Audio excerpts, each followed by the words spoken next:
নমস্কার বন্ধুরা, আমার রান্না বান্না চ্যানেলে তোমাদের সকলকে স্বাগত জানাই। আজ আমি বানাবো খুবই কম তেল মশলা দিয়ে শসা, কাঁচকলার পেঁপে দিয়ে দুর্দান্ত স্বাদের একটি নিরামিষ রেসিপি। বানানোর পদ্ধতি একদমই সোজা, আর আমি খুবই কম তেল মশলা দিয়ে রেসিপিটি বানাবার চেষ্টা করব। রেসিপিটি তোমাদের সম্পূর্ণ দেখার অনুরোধ রইল, আর ভালো লাগলে একটি লাইক, শেয়ার আর সাবস্ক্রাইব করে দেবার অনুরোধ রইল। তার সাথে যারা আমার ফেসবুক পেজ থেকে দেখছো তাদেরও পেজটিকে ফলো করে দিয়ে ভিডিওটি লাইক শেয়ার করে দেবার অনুরোধ রইল। এখানে আমি পেঁপে, শসার আলু কেটে নিয়েছি, আর পেঁপের খোসা ছাড়িয়ে একটু পাতলা পাতলা ছোটো ছোটো করে কেটে নিয়েছি। তার সাথে শসারও খোসা ছাড়িয়ে একদম ডুমো ডুমো করে ছোটো ছোটো করে কেটে নিয়েছি। আর তার সাথে অল্প সামান্যই একটি ছোটো সাইজের আলুর অর্ধেকটা পাতলা পাতলা করে কেটে দিয়েছি। আলুটা এখানে অপশনাল, দিলেও হবে না দিলেও হবে। আর সমস্ত সবজিগুলোকে বেশ ভালো করে ধুয়ে নিয়ে জল ঝরিয়ে রেখে দিয়েছি। তার সাথে আমি একটি কাঁচকলা কেটে নিয়েছি, কাঁচকলার খোসা ছাড়িয়ে কাঁচকলাকে ডুমো ডুমো করে কেটেছি, আর কেটে কাঁচকলা হলুদ জলে ভিজিয়ে রেখেছি যাতে কাঁচকলা কালো না হয়ে যায়। এরপরে আমি রান্নাটা শুরু করব। এর জন্য কড়াতে আমি সামান্য পরিমাণে তেল দিয়েছি, তেলের পরিমাণটা খুবই সামান্যই দিয়েছি। এই তেলে আমি অল্প করে একটু রাঁধুনি ফোড়ন দিলাম। তোমরা এখানে রাঁধুনির বদলে কালো জিরো দিতে পারো, সেক্ষেত্রে স্বাদ বেশ ভালো হবে। এবার ফোড়নটাকে কিছুক্ষণ নেড়ে চেড়ে নেব। ফোড়নের খুব সুন্দর একটা সুগন্ধ বেরোলে এবার আমি ধুয়ে কেটে রাখা সবজিগুলোকে ঢেলে দিলাম। এবার সবজিগুলোকে কিছুক্ষণ একটু নেড়ে চেড়ে নেব। এরপর দিয়ে দিলাম পরিমাণ মতো নুন, আর তার সাথে দিয়ে দিলাম পরিমাণ মতন হলুদ গুঁড়ো। নুন হলুদ দিয়ে সবজিগুলোকে বেশ ভালো করে নেড়ে চেড়ে নেব। আর এরপরে গ্যাসের আঁচ একটু মিডিয়াম করে ঢাকা দিয়ে রেখে কিছুক্ষণ সবজিগুলোকে রান্না হতে দেব। এতে সবজির যে জল আছে জলটা বেরিয়ে সবজিগুলো তাড়াতাড়ি মজে আসবে। এরপরে আমি সবজিগুলোকে বেশ ভালো করে হালকা করে ভাজা ভাজা করে নেব। আর ততক্ষণে আমি এই তরকারির জন্য একটু মশলা বানিয়ে নেব। এর জন্য একটি মিক্সার গ্রাইন্ডারের বাটিতে ছোট এক টুকরো আদা নিয়ে নিলাম, আর তার সাথে নিয়ে নিলাম ঝালের জন্য কয়েকটা কাঁচা লঙ্কা। ঝালটা তোমরা তোমাদের নিজেদের রুচি অনুযায়ী দেবে। তার সাথে নিয়ে নিলাম হাফ চামচের মতন পোস্ত, আর তার সাথে নিয়ে নিলাম ওই খানিকটা সর্ষে, সাদা সর্ষে এখানে নিয়েছি, তোমরা চাইলে কালো সর্ষেও নিতে পারো। আর সমস্ত মশলাগুলোকে শুকনো অবস্থায় একবার গুঁড়িয়ে নিয়ে এরপরে অল্প জল দিয়ে মশলাগুলোকে বেশ ভালো করে মসৃণ করে আমি পেস্ট করে নেব। এদিকে পেঁপে আর শসা কাঁচকলা নাড়তে নাড়তে বেশ অনেকটাই মজে এসেছে, বেশ ভালোভাবে অনেকটাই ভাজা ভাজা হয়ে এসেছে। এবার আমি বেটে রাখা মশলাটাকে এই সবজিতে দিয়ে দিলাম। এবার মশলা দিয়ে সবজির সাথে বেশ ভালো করে নেড়ে চেড়ে নেব, যাতে সমস্ত মশলাগুলো সবজির মধ্যে বেশ ভালোভাবে মিশে যায়।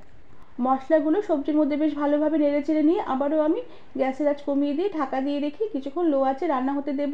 এতে সবজিগুলো আরও বেশ ভালোভাবে মজবে, আর মশলার যে ফ্লেভারগুলো সবজির মধ্যে বেশ ভালোভাবে ঢুকবে। আর এইভাবে রান্না করলে যে কোনো তরকারি খেতেও বেশ ভালো লাগবে। আর মশলাতে যে জল আছে সেই জলটাও তাড়াতাড়ি শুকিয়ে আসবে। কিছুক্ষণ এভাবে ঢাকা দিয়ে রেখে রান্না করে নেবার পরে ঢাকনা খুলে দিলাম। এবার বেশ ভালো করে মশলাগুলোকে সবজির সাথে নেড়ে চেড়ে কষিয়ে নেব যতক্ষণ না মশলার জল শুকিয়ে গিয়ে সবজির সাথে মশলাগুলো একটু ভাজা ভাজা হয়ে আসে।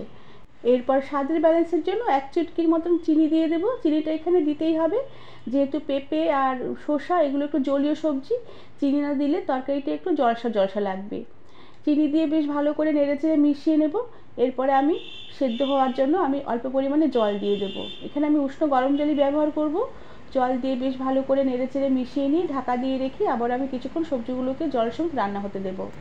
আর তার আগে একটা চেরা কাঁচা লঙ্কা দিয়ে ঢাকা দিয়ে রেখে সবজিগুলোকে রান্না হতে দিলাম।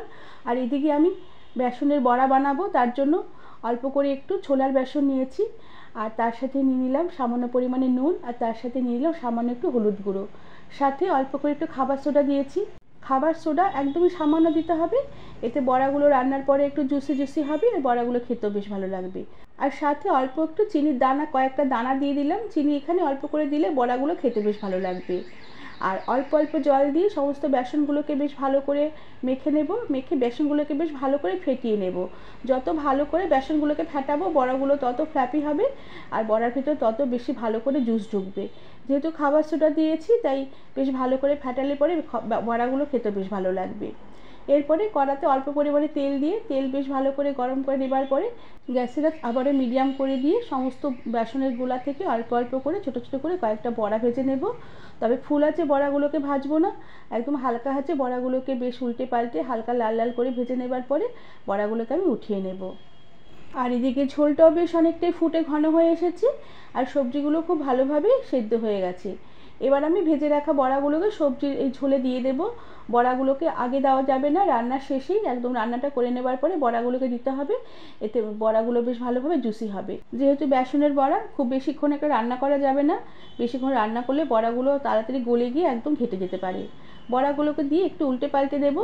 আর এই সময় ঝোলে নুনের পরিমাণটা একটু চেক করে নিতে হবে, যদি লাগে এই সময় একটু নুন দিয়ে দেওয়া যেতে পারে। আর এরপরে আমি ঢাকা দিয়ে রেখে আরও কিছুক্ষণ রান্না করে নেব, তবে বেশিক্ষণ রান্না করব না, মিনিট খানিকের মতন ঢাকা দিয়ে আমি মিডিয়াম আঁচে এই ঝোলটাকে রান্না করে নেব। আর কিছুক্ষণ এবার ঢাকা দিয়ে রেখে রান্না করে নেবার পরে ঢাকনা খুলে দিলাম। দেখো বড়াগুলো অনেক নরম হয়ে এসেছে আর তরকারিটাও বেশ অনেকটাই ঘন হয়ে এসেছে, তবে এতটা ঘন ঘন থাকবে না, এই বড়াগুলোর ঝোল আরও খেয়ে নেবে, তরকারিটা আরও বেশ ভালো একটু মাখা মাখা হয়ে আসবে। আর এরপরে আমি গ্যাসের আঁচ বন্ধ করে দেব। আর এই শসা আর পেঁপে কাঁচকলার এই দুর্দান্ত স্বাদের নিরামিষ রেসিপিটি আমি সার্ভ করে দেব। বন্ধুরা, আমার আজকের রেসিপি তোমাদের কেমন লাগলো আমাকে তোমরা কমেন্ট করে জানাবে।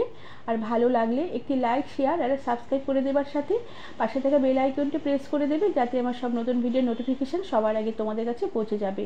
আজ তাহলে আসি, পরে আবার একটি অন্য নতুন রেসিপি নিয়ে দেখা হবে। ধন্যবাদ বন্ধুরা।